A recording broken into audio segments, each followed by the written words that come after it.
Well, hello, this is episode 169, and we're getting close to the end of Jesus' little pushback against the Scribes and the Pharisees. We're in Matthew chapter 23, verses 29 today through to 36. Woe to you, Scribes and Pharisees, hypocrites! For you build the tombs of the prophets and decorate the graves of the righteous. And you say, if we'd lived in the days of our ancestors, we would have not taken part with them in shedding the blood of the prophets. Thus you testify against yourselves that you are descendants of those who murdered the prophets. Fill up then the measure of your ancestors, you snakes, you brood of vipers. How can you escape being sentenced to hell? Therefore I send you prophets, sages and scribes, some of whom you will kill and crucify, and some you will flog in your synagogues and pursue from town to town, so that upon you may come all the righteous blood shed on earth, from the blood of righteous Abel to the blood of Zechariah son of Berechiah, whom you murdered between the sanctuary and the altar. Truly I tell you, all this will come upon this generation. And it does. Jesus is not what the religious leaders were expecting. He doesn't fit their image of what a Messiah looks like, sounds like, where he comes from, how he behaves, what his message is. He is automatically discounted. They have an image in their minds, and Jesus in no way matches that image. They fail to recognize that in their own day the prophets before them would also have been expectation busters. Their descendants would have an image in their minds of what a genuine prophet would look like, sound like, where they would come from, how they would behave, what their message would be. And when they'd failed to measure up to expectations, rejection, often involving an unpleasant death, would often follow. And we see throughout Scripture, the natural expectation is to look for someone who is strong, who presumably can deliver what the people believe they need.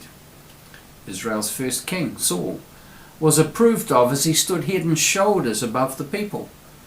Just what they would have expected. Someone who could lead them into battle and drive out their enemies and keep them safe. The second king, however, one chosen not by their favoured judge and leader Samuel, was a simple shepherd boy. Samuel considered all his older brothers as fine options. They all looked the part. Yet God rejected all of them and was looking for one with the right kind of heart. Hence David, with all his faults, became anointed king. David would not have been the obvious choice. He didn't fit the expected profile. The ones that God chooses almost never do. It's worth hearing the words of Paul in 1 Corinthians 1 verses 26 to 29, because the same principle applies. Brothers and sisters, think of what you were when you were called. Not many of you were wise by human standards. Not many were influential. Not many were of noble birth. But God chose the foolish things of the world to shame the wise. God chose the weak things of the world to shame the strong. He chose the lowly things of this world and the despised things and the things that are not, to nullify the things that are, so that no one may boast before him. I want to suggest that that principle has not changed. Yet we continue to look to those who can talk a good game, who appear impressive and powerful, as signs that this must be God's anointed one. And we so readily get it wrong, as did the religious leaders in Jesus' time. In their thinking, everything about him was wrong. He was the least impressive person that they could have imagined to lead them into God's heavenly kingdom. Of course, part of the difficulty was that they imagined that this heavenly kingdom would be like the greatest kingdom that they experienced and could imagine. Say like the Roman Empire, but on steroids, even bigger, even stronger, even more impressive. In no way did Jesus measure up. He couldn't be God's Messiah. Worst of all, he didn't even believe in or promote the kind of top-down kingdom they were anticipating. Hey, we all like to imagine that we're different and that we'd be different. That we wouldn't have behaved as they did. That if we'd been there at the time, we'd have seen and accepted Jesus' claims to Messiahship with a clear-eyed and enthusiastic embrace. Because surely we are more reflective, more discerning, more wise, more able to tell the difference between the real and the fake. And certainly we're not going to be taken in by imposters, and we'll be able to recognize the genuine article when we see it. If history is any guide, we need to be careful, very careful. We tend to be looking for the wrong qualities. We have certain expectations of how God will work, what God will, or perhaps as importantly, will not do. And often they're based on this fallen world's values. Bigger is better, might is right, which is not how the kingdom works. The flip side of all of this is that not only are we easily deceived by looking for the wrong qualities in others, we're also susceptible to overestimating our own capacity for discernment about ourselves. When commenting and judgment on someone else's behaviour or actions, one of the most dangerous statements we can ever utter are, "I would never do that." Dangerous because we will likely find ourselves tested on it. I can almost promise you that. And often in fairly short order. It's been both my personal experience and my observation of others. Make the claim and see what happens. And if you don't fall headlong into what you prided yourself on something you would or could never do, you may find yourself, only by the grace of God, avoiding it by a whisker. Most of us are seriously blind to our own duplicity, our own willingness to be sucked in on something that doesn't come in a way that we imagine or expect. We can all recognize a frontal attack, one which we've imagined and prepared for.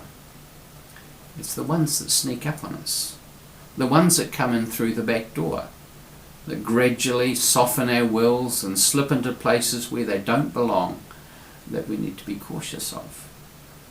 And we don't see them often until it's too late. The trap that the Scribes and Pharisees claim that they're too wise to get caught in, and yet did, is one that sits there waiting for each and every one of us. None of us are potentially immune.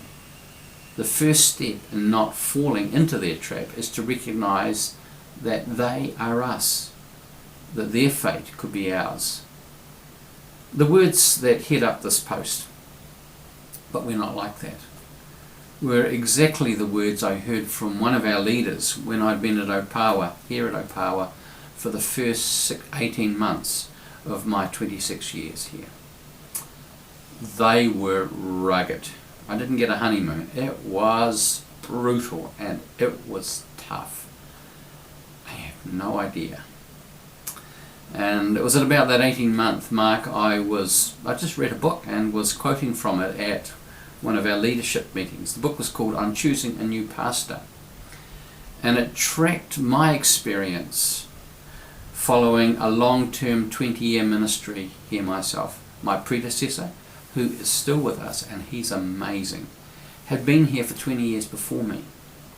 The description in this book of what happened and what happened after long-term ministries, particularly if the new person expects themselves they could be there for longer than just 12 months, they're more than just transitional ministry, was uncannily accurate.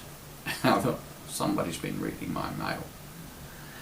And I quoted this in a leaders meeting, and one of our leaders blurted out these very words. She says, "But Andrew, this is Opawa. We're not like that." Ah, she had no idea. Yet, almost 20 years later, and we're finally drawing this chapter to a close.